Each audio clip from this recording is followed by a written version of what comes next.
Last week I told you about some of the training that our volunteers are going to need before we can be operational. This week I thought I'd tell you about some of the training that I will need before we can become operational. As I mentioned before, my wife Keely and I are preparing to become foster parents.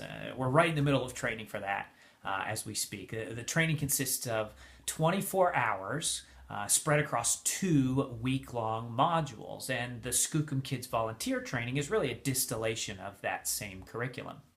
And silly me, I let my CPR certification lapse, so next week I'll spend 2 days making out with a mannequin, and then in February the fun starts. I'll spend a day in the classroom learning how to counsel the victims of childhood trauma and how to prevent child abuse from happening inside of our organization.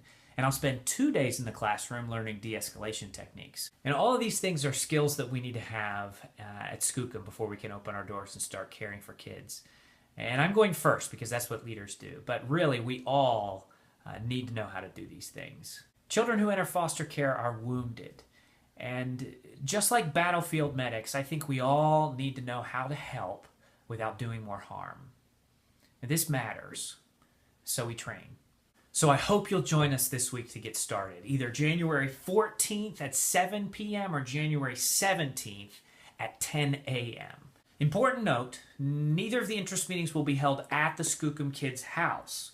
I'd love to hold them there, but we just won't fit. So we'll be hosted by our friendly neighborhood DSHS. If you RSVP to the Facebook event that corresponds with the particular interest meeting you'd like to go to, the address is in the description. So RSVP on Facebook, there are links in the description, and you'll be able to find the address really easily. See you then.